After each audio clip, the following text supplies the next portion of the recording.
प्यारे बच्चों, mathematics online class में आप सभी का स्वागत है। आज के इस वीडियो में हम कक्षा 6 वर्कबुक हल करना सीखेंगे। तो इस वीडियो में हम अध्याय 1, 2, 3 यानी कि पहले 3 चैप्टर है। पहला चैप्टर अपनी संख्याओं की जानकारी, दूसरा चैप्टर है आपका पूर्ण संख्याएं और तीसरा चैप्टर है संख्याओं के साथ खेलना। ये तीनों चैप्टर आपकी संख्याओं से संबंधित है। इन चैप्टरों के वर्कबुक से संबंधित अभ्यास है वो इस वीडियो में हल करेंगे। तो आइए सबसे पहले गतिविधि नंबर 1 देखते हैं। पहली गतिविधि में कैसे आपको हल करनी है। यहाँ पर कुछ ज्यामिति आकृतियाँ दी गई है। तो यहाँ पर त्रिभुज है, इसमें 1 लिखा गया है। ये वृत्त आकृति है। त्रिभुज आकृति में 3 लिखा गया है। आगे इस आकृति में 1, 2, 3, 4, 5 भुजाओं की आकृति है, तो पंचभुज है, इसमें 4 लिखा गया है। तो इस प्रकार अलग अलग शेप की आकृतियां दी गई है। तो आगे है इसमें ऊपर दी गई ज्यामितीय आकृतियों को नीचे दिए बक्सों में अलग अलग करने के लिए उनकी आकृति संख्या लिखिए। तो सबसे पहले बॉक्स नंबर 1 में हम 3 भुजाओं की आकृति त्रिभुज है उससे संबंधित संख्या लिखेंगे। तो इसके ऊपर हम त्रिभुज बना देते हैं। अब त्रिभुज वाली कौन कौन सी संख्या है। पहली आकृति में त्रिभुज है तो 1 संख्या है। अब दूसरी नहीं लिखेंगे यहाँ क्योंकि ये त्रिभुज की नहीं है। तीसरी में फिर त्रिभुज है, 3 भुजाओं की आकृति, इसमें 3 संख्या है। तो त्रिभुज वाली आकृति में जो भी संख्या है वो इस बॉक्स के अंदर हम लिखेंगे। आगे ये पंचभुज आकृति है, ये चतुर्भुज है, वर्ग है। आगे 6 जो संख्या है वो त्रिभुज में है तो ये 6 भी यहाँ पर लिख देंगे, बीच में कोमा लगाते चलेंगे। उसके बाद में 7, 8 नहीं है, 9 नहीं है, 10 नहीं है, 11 नहीं है, 12 जो संख्या है वो भी त्रिभुज के अंदर है।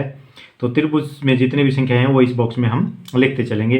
तो त्रिभुज में केवल 1, 2, 3 और 4 संख्याएं हैं जो त्रिभुज में लिखी गई है। तो ये बॉक्स नंबर 1 में हम त्रिभुज की संख्याएं लिख देते हैं।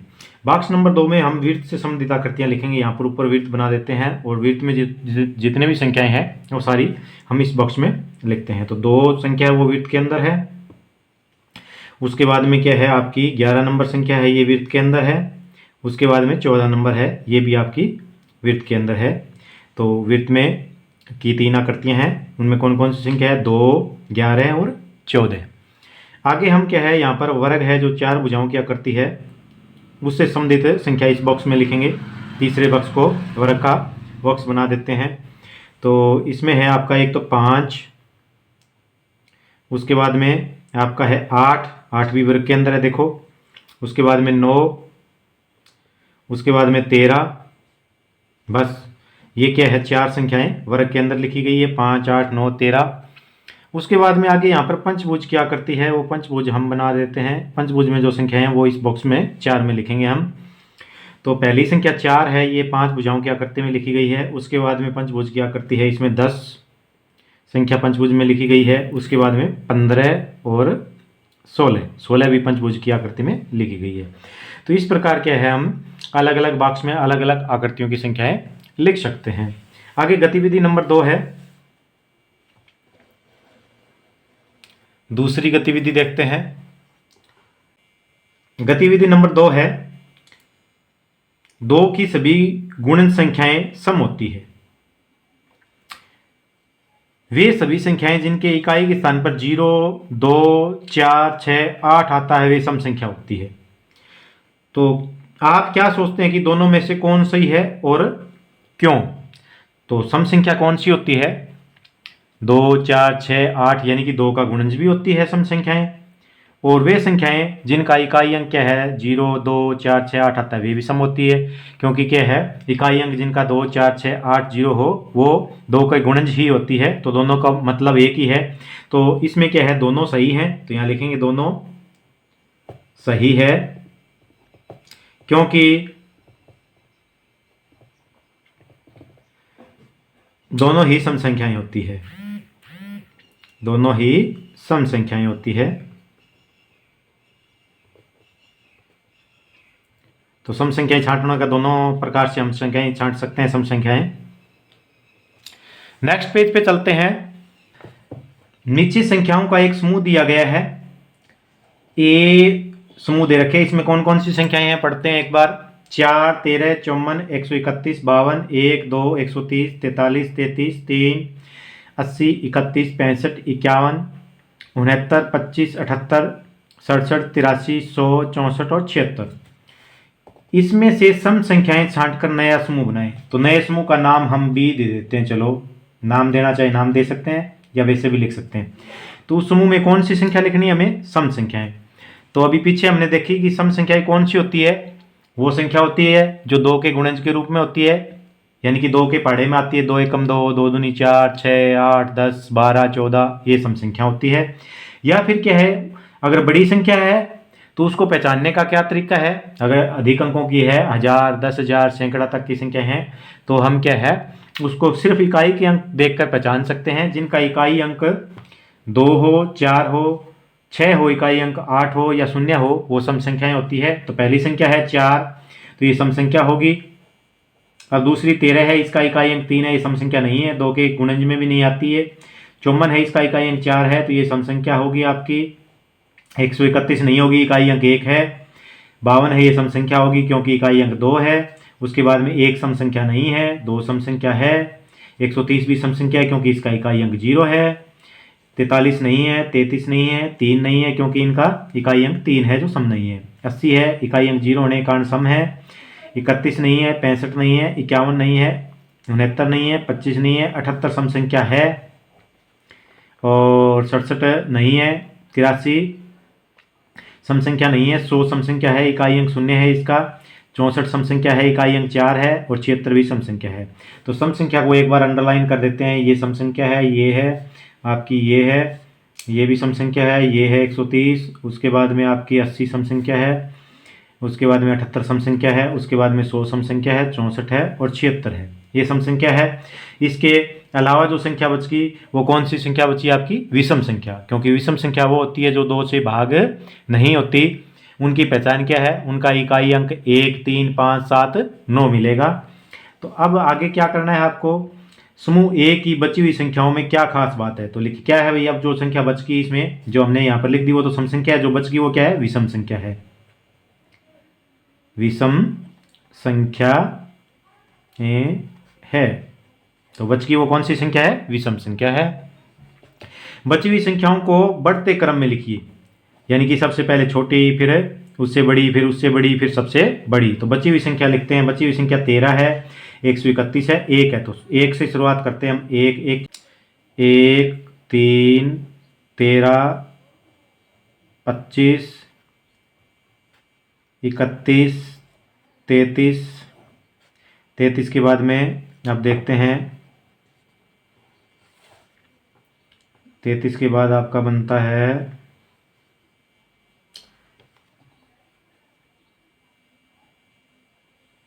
43। 43 के बाद में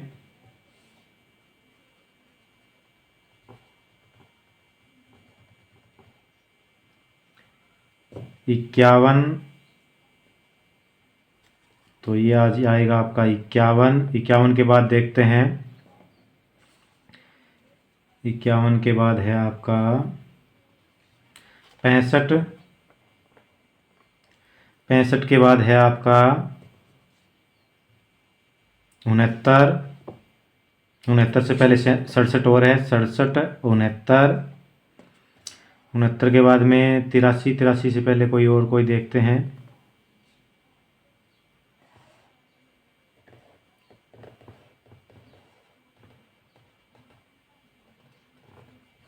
तो आपका क्या आ जाएगा? 83।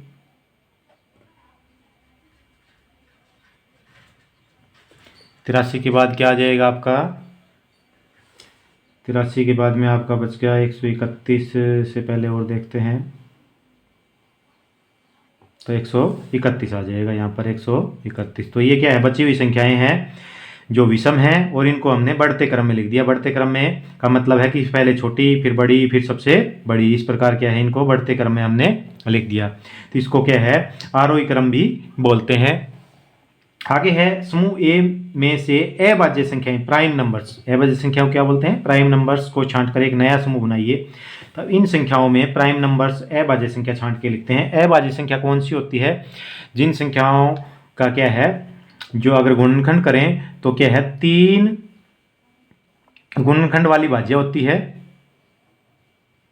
3 या अधिक गुणनखंड हो तो वो क्या होती है, भाज्य संख्या होती है। और जिसके केवल 2 गुणनखंड हो वो कौन सी होती है, अभाज्य संख्या होती है आपकी। गुणनखंड का मतलब अगर उसकी क्या है, भाग करें तो केवल 2 संख्याओं से भाग हो, ये मतलब एक तो खुद से और एक क्या है, एक से। जैसे 3 है, 3 संख्या या तो 1 से भाग होती है या 3 समय से भाग होती है। तो समय से सभी संख्याएं भाग होती है, 1 से भी सभी संख्याएं भाग होती है। तो केवल 2 गुणनखंड हो वह अभाज्य संख्या होती है। और अगर किसी अन्य संख्या से भाग हो जाए समय और 1 के अलावा तो वो क्या भाज्य संख्या होती है। तो हम 1 से शुरुआत करते हैं। एक संख्या ना तो भाज्य में है ना अभाज्य में। क्यों? क्योंकि 1 का गुणनखंड केवल 1 है, इसलिए ना तो इसको भाज्य में काउंट करते हैं ना अभाज्य में काउंट करते हैं। तो अब देखते हैं इसमें हम 4 भाज्य है, क्योंकि 4 2 से भाग होती है, 4 से भी होती है, 1 से होती है, यानी 3 से 3 गुणनखंड है इसके। 13 क्या है, समय से भाग होती है, 1 से होती है, तो अभाज्य संख्या है ये। 54 है, ये क्या है, 2 से भाग होती है, 3 से भाग होती है, तो ये भाज्य संख्या आएगी। 131 है, ये क्या है, केवल 131 और 1 से भाग होती है, तो अभाज्य संख्या है। 52 2 से भी भाग हो रही है, समय और 1 से तो होती है। 1 है वो भाज्य और अभाज्य किसी में काउंट नहीं होगी, क्योंकि क्या है, इसका केवल और केवल 1 गुणनखंड है। 2 अभाज्य संख्या, क्योंकि 2 केवल 2 से भाग होती है और समय से होती है, 1 से होती है। 130 भाज्य संख्या है, क्योंकि ये 10 से भी होती है, 5 से भी होती है। 43 अभाज्य संख्या है, क्योंकि समय से होती है या फिर 1 से होती है। 33 11 थी, 33 3 से भाग होती है। 3 है वो अभाज्य संख्या है, क्योंकि 3 समय और 1 से ही होती है। 80 भाज्य संख्या है आपकी। 31 अभाज्य संख्या है, क्योंकि ये भी केवल 1 से होती है, 31 से होती है। 65 ये 5 से होती है। 51 है ये 3 से होती है। 17 से 17 थी 51। 69 3 से होती है, 3 दूनी 6 3 3 9। 25 है 5 से होती है। 78 है 2 से हो जाएगी। 67 है, ये क्या समय से होती है या फिर 1 से होती है। 83 है, ये भी समय से होती है या फिर 1 से होती है। 100 भाग हो जाएगी, 10 से भी 5 से भी। 64 हो जाएगी, 76 हो जाएगी। तो ये क्या है, 13 131 2 43 3 31 67 और 83 क्या है, आपकी अभाज्य संख्याएं हैं। तो अब देखते हैं इसका क्या नियम है।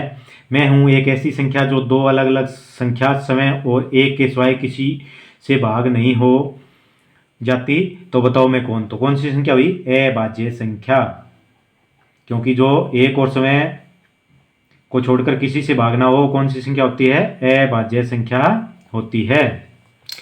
अगली गतिविधि देखते हैं। क्वेश्चन नंबर 1,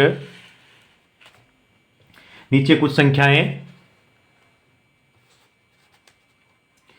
लिखी गई है, इन संख्याओं को अलग अलग कॉलम में लिखिए। तो ये 12 17 0 2 113 441 89 ये संख्याएं दी गई है। तो कॉलम क में क्या है, सम संख्याएं लिखनी है। तो सम संख्या का आपको बताया गया था कि 2 से भाग होने वाली या इकाई अंक जिसका 2 हो। तो ये देखो, ये सम संख्या है। 12 17 नहीं है, 0 सम संख्या मानी जाती है। 2, उसके बाद में क्या है 36, 36 के बाद में 66, 31 30, क्योंकि इसका ये इकाई अंक 0 है, तो ये भी सम हो जाएगी। 3130 ये सम नहीं है, क्योंकि इकाई अंक 5 है। 2164 ये भी आपकी क्या है, सम संख्या है, क्योंकि इकाई अंक 4 है। इकाई अंक अगर 2 4 6 8 या 0 हो तो सम संख्या होती है, क्योंकि वो 2 से भाग हो जाती है। और ये भी सम नहीं है, ये भी सम नहीं है। दूसरे है कॉलम ख में विषम संख्याएं लिखिए। तो विषम संख्या वो होती है जिसका इकाई अंक 1 3 5 7 या 9 हो, वो 2 से भाग नहीं होती। तो 17 है वो विषम संख्या है। 113 विषम संख्या है। 441 विषम संख्या है। 89 विषम संख्या है। 37 विषम संख्या है। उसके बाद में 41 75 ये भी क्या है, आपकी विषम संख्या है।